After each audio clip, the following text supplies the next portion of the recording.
అందరికీ నమస్కారం. ప్రభుత్వ పథకాల అప్డేట్స్ ముఖ్యంగా ఇందిరమ్మ ఇళ్లకు సంబంధించి ప్రతి అప్డేట్ మన ఛానల్లో వస్తుంది. మొట్టమొదటి తెలంగాణ రాష్ట్రంలో నిర్మించిన మొట్టమొదటి ఇందిరమ్మ ఇల్లు గురించి, దానికి వాడిన మెటీరియల్, దాని ఖర్చు గురించి మొత్తం కూడా ఈ వీడియోలో డిస్కస్ చేద్దాం. ఇక ఈ ఇండ్లకు వాడినటువంటి ఇసుక చూస్తే 10 ట్రాక్టర్లు, 3500 ఒక ట్రాక్టర్, మొత్తం 35,000.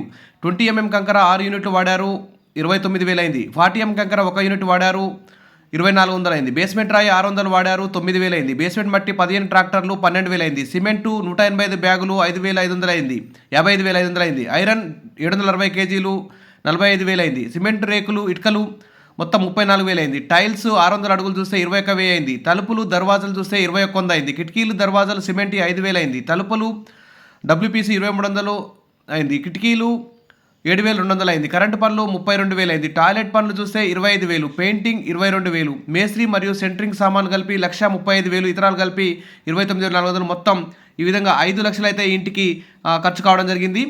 ఒక నెల రోజుల్లోనే తెలంగాణలోనే మొట్టమొదటి మోడల్ ఇందిరమ్మ ఇల్లునైతే ఇక్కడ చాలా అందంగా నిర్మించడం జరిగింది.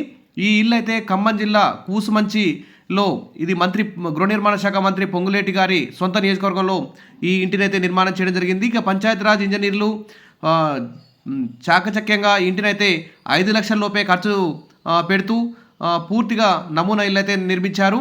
ఇక ఈ ఇంటిని చూస్తే చాలా అందంగా రూపొందించారు. బేస్మెంట్ నిర్మించారు, మెట్లు కట్టారు, పైకెక్కడానికి కూడా మెట్లు కట్టారు, మిద్దె చుట్టూ కాంపౌండ్ వాల్ కట్టారు. తర్వాత లోపలికి వెళ్ళి చూస్తే లోపల హాల్స్, రూమ్స్ కూడా మంచిగా విశాలంగా టైల్స్ వేశారు.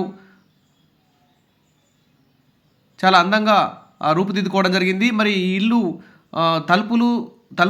దర్వాజాలు, కిటికీలకు సంబంధించి మాత్రం సిమెంటి వాడారు. కిటికీలకు సంబంధించి మరి ఇవన్నీ చెక్కై వాడితే కొంచెం కాస్ట్ ఎక్కువ పెరిగే అవకాశం ఉంది. ఇక లోపల అటాచ్డ్ బాత్రూమ్ కూడా ఇచ్చారు, కిచెన్ ఉంది. చాలా అందంగా నిర్మించడం జరిగింది.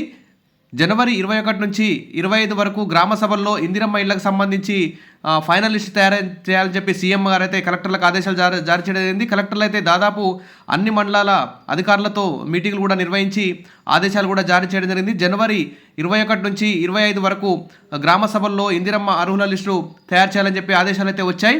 మరి మీరందరూ కూడా ఇందిరమ్మ ఇళ్ల కోసం అప్లై చేసుకొని మీ ఇంటి సర్వే పూర్తయి ఉంటే మీరందరూ కూడా మీ గ్రామ అధికారులతో, ఇందిరమ్మ కమిటీలతో, గ్రామ సభలతో వీళ్ళందరితో టచ్లో ఉండండి. మీకు కావాల్సిన ఇన్కమ్ సర్టిఫికేటు, రేషన్ కార్డు లేకున్నా కానీ కుటుంబ సమగ్ర సర్వే ఆధారంగా ఆ రేషన్ కార్డులకు సంబంధించి రేషన్ కార్డు లేదని చెప్పి ధృవీకరించి ఇల్లు మంజూరు చేస్తామని చెప్తున్నారు. ఫస్ట్ ఫేజ్ అయితే సొంత జాగా ఉన్న వారికే 5 లక్షలు ఇస్తారు. SC ST వాళ్ళకైతే 6 లక్షలు ఇస్తారు.